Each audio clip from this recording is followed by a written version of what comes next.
Welcome back to Cypress Sports Weekly. I'm Jeff Russell together with Mark Slevcove. Today we're going to chat with Anaheim Ducks Adam Brady, the Director of Publications and Digital Media, and get a wrap-up from our football coach, Feldmen, on our football season. Coach Slev, before we get to that, we're coming off Thanksgiving break, the end of the fall season. How did we end up, and what do we have coming up? Yep, fall season's finally over. Football team had an amazing run into the semifinals of CIF Division IV. 10-3 on the season, losing to eventual champion Long Beach Poly, historically great football school. Cross country, Justin Singer, we were pumping him up for that cross country finals out at Mount Sac, and he had a great race, but missed making state by just 5 seconds. He ran an impressive 15:27. And then our girls tennis finished up. They had individuals. Our doubles team participated in that the week before Thanksgiving. It's a long road there, lots of teams. So they got knocked out that day, but another solid season for our girls tennis team. And now winter sports are up and running, underway. Basketball, boys and girls, are in tournaments over the next couple weeks. So they're playing 4 or 5 nights a week. Our wrestling team, boys and girls, every Friday, every Saturday, they're off at a wrestling tournament the first half of the season. Boys and girls soccer gets started this week. On Tuesday, the boys played Ocean View in a home game, and the girls headed out to Milliken for their first game. And then our defending league champion girls water polo team off to a 1-0 start. They take on Portola today, and then they got the Benson Cup out at El Dorado tournament this weekend. Whew. It is a busy, busy time in the winter. Lots of events, lots of games going on. Hopefully people get out and check those out. Today, Coach Feldmen, you're back with us for a recap of the season. Feldy, how are we feeling today? We're feeling good. Season went well, and we rode Crooksey's luck as long as we could doing the show. Yeah, we did. We were trying to ride him as far as we could go. Well, hopefully you had a chance to reflect on the great season. I mean, it was really awesome. So many great moments this year. Was there any one moment that maybe stands out to you more than any other? I don't think there's one. There's in a season like this, there's a few. And I guess 2 that really stand out are we beat Tustin when nobody thought we had a chance, and that springboarded us to the league title. And then in that quarterfinal game, you know, you looked at Bonita when they came out and said, oh, no, this doesn't look good. And kids played great and won that. So those are 2 moments probably that stood out the most for me this season. Feldy, we talked about the injuries all year long with the football team, and I remember that Capo Valley game. Dylan goes down, and we all look at each other on the sideline and went, uh-oh. And, but we went on and won 7 in a row after that. Lots of changes, lots of guys going in and out. Was this one of the more challenging? Was it your best coaching years? Definitely challenging. And we were, of course, when Dylan went down, I mean, he's the heart and soul, right? And what are we going to do? But Matthew Morel, Elliot Lemonnier both came in and did great at quarterback. And every time somebody went down, the next guy went in and picked up the slack. They just did a great job. I think that – is it the best job we've done as a coaching staff? I don't know. I think people can debate that. But I think the reason you asked that question is because so many young players just stepped up and did such a great job. Makes it easy for us. Yeah, there's definitely always a debate over at the Dalton's restaurant about your coaching moves and things like that. But looking back at the year, man, we had some great individual, awards come out. MVP, Matthew Morel, Offensive Back of the Year, Tomas Ramirez. Defensive Player of the Year was Mohamed Hasuna. Lineman of the Year, George Ialome. These guys made huge contributions this year. Which players really stepped up and also made big impacts besides those guys? Well, obviously a lot, or we wouldn't have gone as far as we did. Devin Cobb was great on both sides of the ball. Trevor Monteleone is just an animal. I think he adds way more value than people know. Our offensive line guys stepped up, but just a bunch of guys. Our defensive line, Aiden Gomez, AJ Len, we ended up plugging him in, a linebacker, small little linebacker, played defensive tackle, made a million plays, Carson St. Amman. young kid Rocco Burdette. Our little mini linebackers were great. I don't want to leave any names out. Our offensive line with Hansberry, Elijah, Jackson, Hayden, and Matthew Fonseca as well. I think I mentioned our tight ends. I mean, in order to win 10 games and lose 3, a bunch of guys have to put forth great efforts. And we've even J.D. Haas, who was a backup DB, and then when some guys went down and he ends up playing, and you would think that's where he might be weak, and he was great in the playoffs. So our linebacker, Zach Moda, playing on a broken foot in that last game against Poly, broke it against Poly, stayed in the game until he hurt his knee. Par for the course this season, right? And Nate Schneider. So I'm sure I'm missing a few, but everybody that played contributed a lot to our success this season for sure. Yeah, now you get some much-deserved rest through the holidays and then get ready for next year. What do we got to look forward to coming back for 2022? We had a kid, Jordan Mora, offensive lineman, who you want to talk about when you know the season's going to be a challenge. At our scrimmage, he was getting up out of a chair and tore his knee up. And but he'll be back along with 4 other linemen who played. We got Morel Monteleone back. Jesse Malden, who I didn't mention before, but came in and played safety after Neil got hurt and did a great job, and he'll play some running back as well. Schneider will be back. And Rocco will be back. So we have a handful back.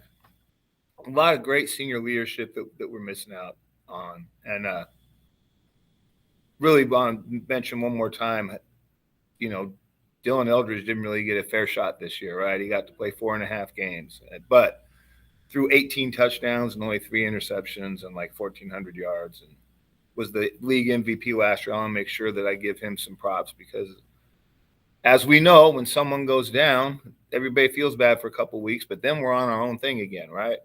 So want to make sure that we look back and then thank all the guys that contributed so much for us. And we'll be okay next year. Yeah, we got some well-deserved time off right now. Will we see you out at some other events out on campus? Always am. I'll be going to some basketball games and soccer games. Probably go out there today and watch our boys for a little while. And then get ready to criticize Weber when baseball season starts. Yeah, well, we all do a good job of sitting in the dugout and making our own decisions for the team. So,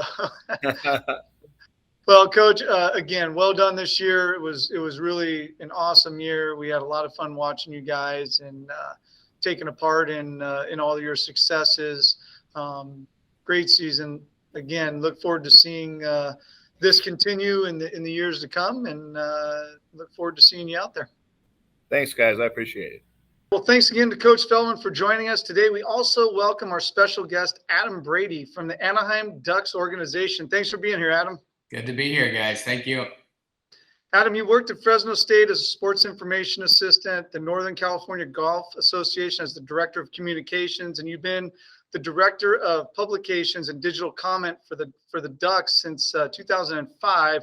So you have seen a lot, I'm sure. Help us understand what your job responsibilities are kind of on a daily basis.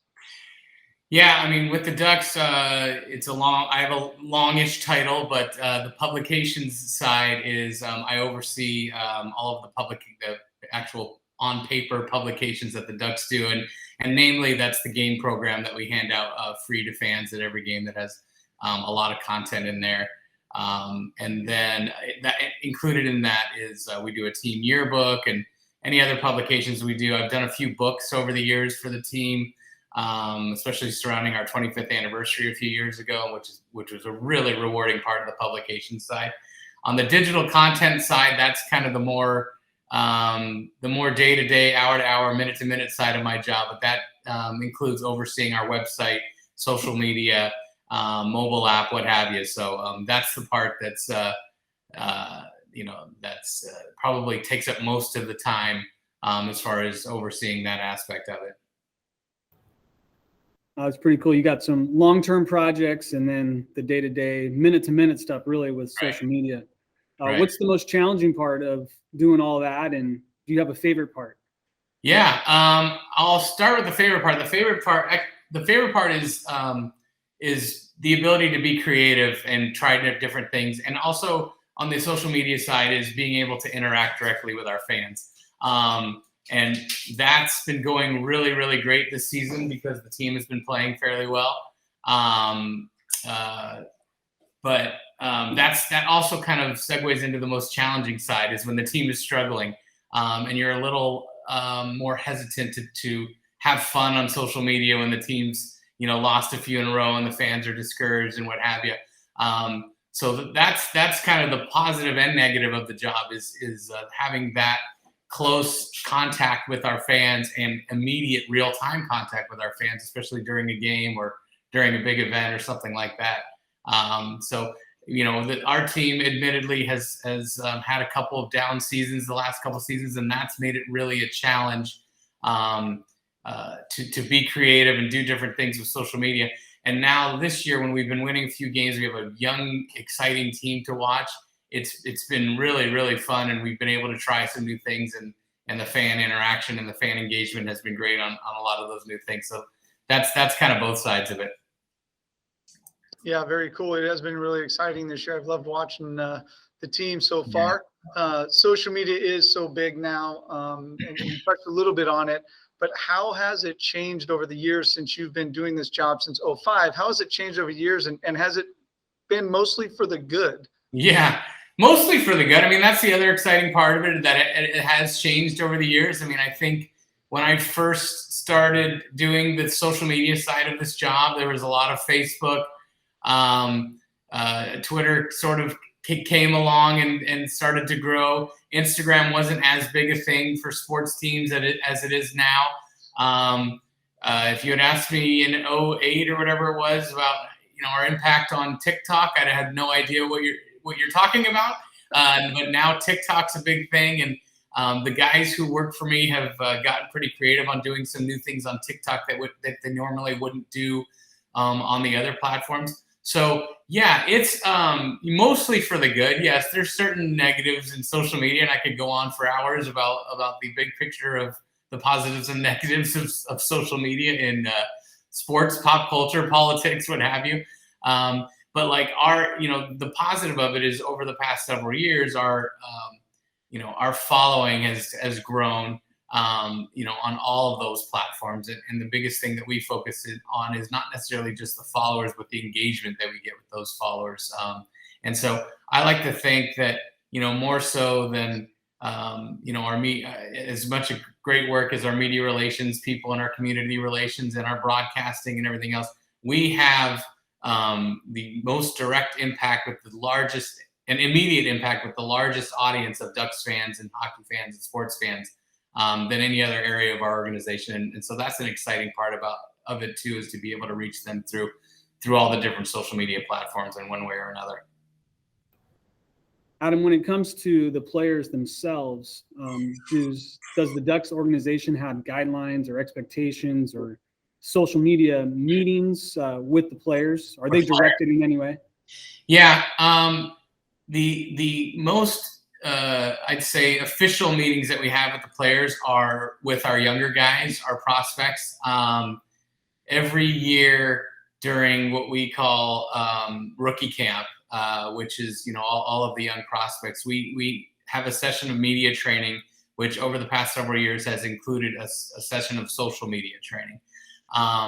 And basically the focus of that is pretty much applies to any public figure or even non-public figure, really, is we just give them some guidelines that they already know, but it's helpful to remind them and have it down on paper and have them read what we want to express to them about that.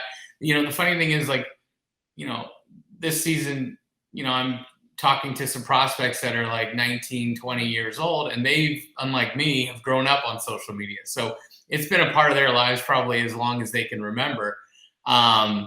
So, when we're telling them these things, be careful, they're kind of looking at me like, yeah, I know, dude. but it's helpful to remind them. And some of the guidelines are just, take a breath before you post something, think it through, realize that just because you delete it later, screenshots live forever, or everything lives forever on the internet. There's been thousands and thousands of examples of, stories that come out where they're like, well, he later deleted the tweet. And it's like, yeah, but, several people took a screenshot of it and it lives forever. So, it's helpful to remind guys about that. There's certain things we don't want them, tweeting about, like their injuries, if it's not yet, public knowledge, and stuff in the locker room when the coach is talking. There have been other sports that have been guilty of that. There was supposed to be a private moment between the team and goes out on different platforms. So, we have sort of a guidebook. I wouldn't say it's a book, but it's, a few pages that we go over with them every year.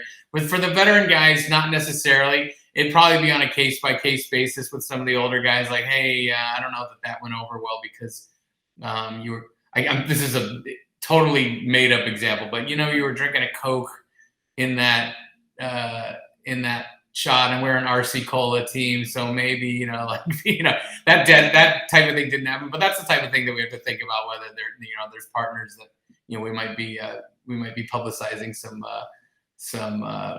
rival companies. But so certain things like on a case by case basis that you'll talk to players about. But most of our players are pretty clean when it comes to that.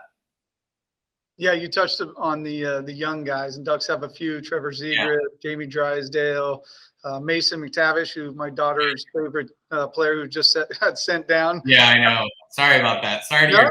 No, it's all good. But those guys, like you said, they grew up with social media. Yeah. And do you think that the social media is more difficult to navigate for those guys because they're so involved in it compared to like a Ryan Getzlaf, who's a veteran, who's like, whatever? Yeah, Ryan Getzlaf, God love him, has no interest in social media and never has. We've talked to him over the years. Right. The younger guys, like I said, have grown up on it, and some are more active than others. But we want them to be involved in it, at least from our hockey operations people, who are a little more old-fashioned, probably could do without our young guys being on Twitter or Instagram or whatever. But for us, from a marketing standpoint, we love for them to be on it, because it's just another way for us to promote the team and to promote the personalities that we have. These young guys aren't just young, talented guys. They're interesting. I was going to say kids. To me, they're kids.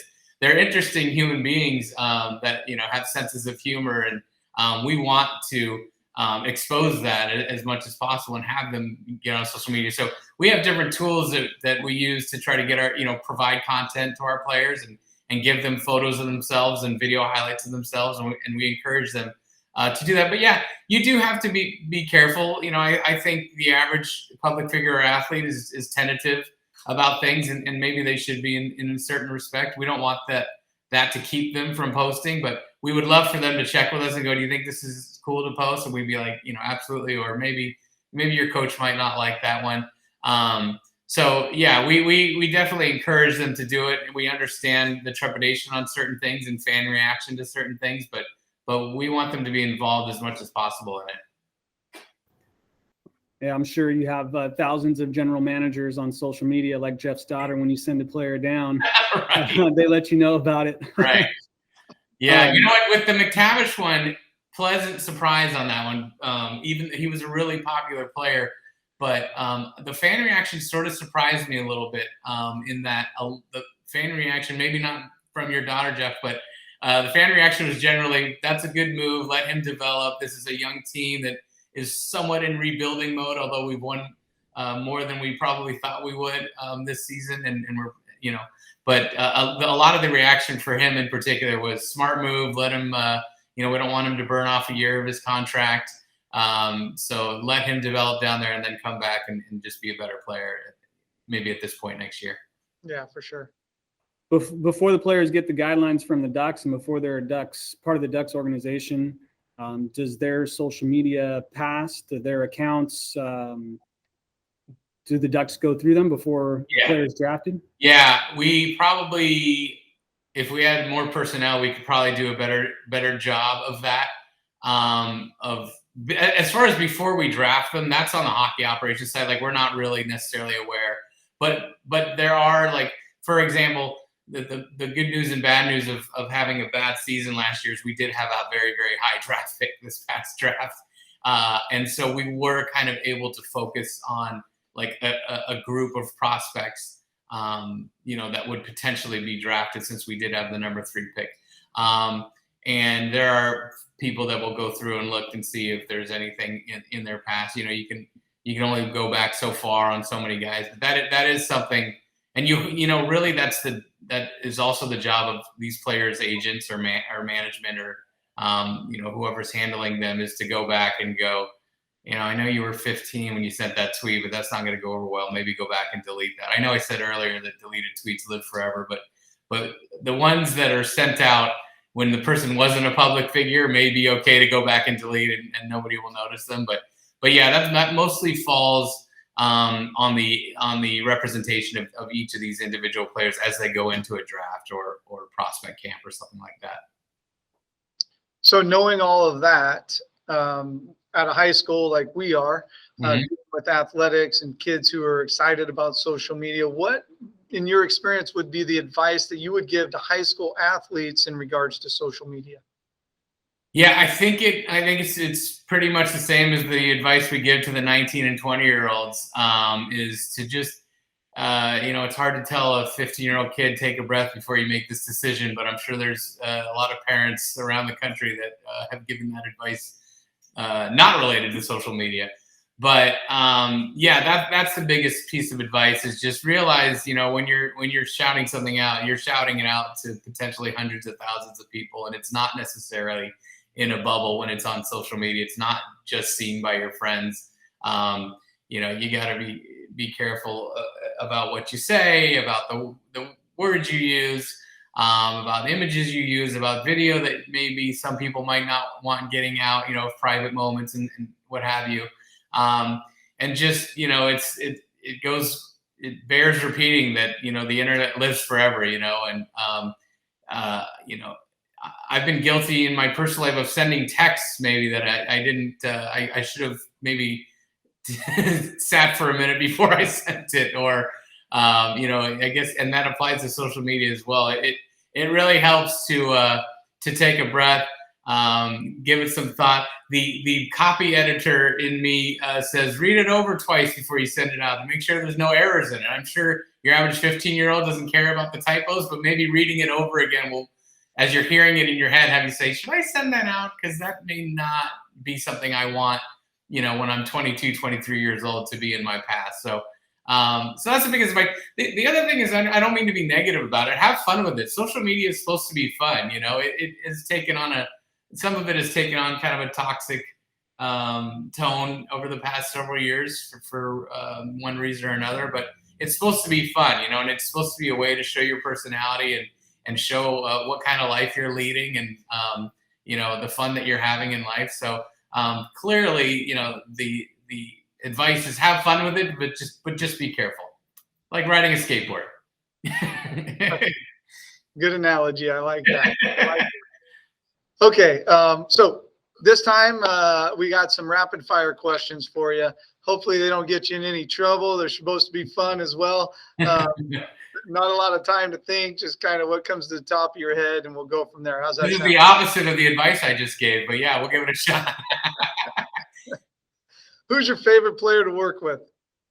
I'm going to go with a past player. There are several. Teemu Selanne was my favorite player to work with. He was the greatest. And believe me, there are several great guys on this current team. But when you say favorite player and someone to work with, that was a guy who, as we say, just got it. He knew how to relate to the fans and what everyone was looking for out of a professional athlete. He was the best. Very cool. Other than the Honda Center, what's the best arena to watch a game? I have never been to Montreal, unfortunately, but I hear that is fantastic. Madison Square Garden, just because of the history of it and knowing how many unbelievably memorable sports events, was a memorable one for me. Cool. Were you always a hockey fan? Yeah, I was, but I was a huge sports fan all around growing up. I grew up in Southern California. The Ducks did not become a team until '93, and I had already moved up to Northern California to go to college. Don't say it. Don't say Sharks. Definitely didn't root for the Sharks. Okay. My dad was still back home and rooting for the Ducks, so I was rooting for them from a distance. But it wasn't until I came back here in 2005 that clearly, since their name was on my paycheck, I became a huge Ducks fan, but also because the games are just so fun to watch. And one quick thing, when I first started here, we were winning almost right away, so it made it really easy to be a Ducks fan. Well, many of us have visited the Honda Center. Is there a hidden treasure or something in there that people should know about and do? From a fan perspective, there's some cool new like virtual reality stuff that are great for kids. That is the first thing that popped into my head. I don't know that a lot of people maybe notice it when they're walking along the concourse and the concourse is crowded. But we have kind of a cool virtual reality thing with our players where they kind of interact with the fans. That'd be something from a fan perspective that I would recommend. So a few years back, how close were the Ducks to signing Tom Brady? You know what? That was a social media post that was my idea. I will take credit for. I mean, my last name's Brady, so clearly I'm a big fan of his. And I actually did the Photoshop work of when he was a free agent. We Photoshopped his head onto I don't remember whose Duck's body it was. Onto the ice, yeah. Onto the ice. And I worked I'm not a photo. I always call myself a B- graphic designer, and our real graphic designers probably hate when I try to design things myself. But I actually, in one off season, whatever it was, did that Photoshop work, and we were pretty proud of that one. I don't think he came close to signing with us, but it was worth a try. That's cool. Best place to eat at the Honda Center? Well, I eat in the press box, but I will mention a couple of our partners like CPK and Wahoo's. We also have, those are obviously great to eat. We have these, it's relatively new over the past several years, but we have these grab and go areas at Honda Center near the main entrance that, for those who don't like waiting in line are really great. So I would recommend that. And then I have to say, before the game or after the game or during the intermission, eating in our Jack Daniel's Old Number 7 Club, that there's tremendous food and for the adults, tremendous beverages down there too. How does one get on the Zamboni? You know what? That's a question I get asked a lot, and I've worked for the Ducks for 16 years, and the answer is I don't know. The answer is often I don't know when I get that question. My nephew was just at a game the other day, and I'm sitting with him, and I'm looking at these kids on the Zamboni. I'm like, geez, I should have tried to get him on. But mostly, it's tied to group ticket packages where you get a group to a game, and we have a Zamboni ride for a couple of kids. That's mostly what it is. There's some other community elements of it, but that's a nice privilege. It's tough to get. All right, last question. This is the big one. When are we going to win the Stanley Cup again? I will say, what year is this? 2021. I'm going to say we are 2024 Stanley Cup champions. Now, this team is playing well, so I'll probably regret saying that, but in a rebuild phase with some young guys like Trevor Zegras and Jamie Drysdale and Mason McTavish, like you mentioned, those guys coming into their prime, we are planning the parade for 2025. I like it. You got me way off guard there. I'd love to say 2022, but let's dedicate ourselves to the rebuild here and give ourselves a few years window there. That's awesome. Well, hey, thanks again for being here. Thanks to Coach Feldmen earlier in the show. Again, our special guest today, Adam Brady. We appreciate you being here. Appreciate all you watching. We look forward to seeing everybody again next week. Thank you. Thanks, guys. Appreciate it.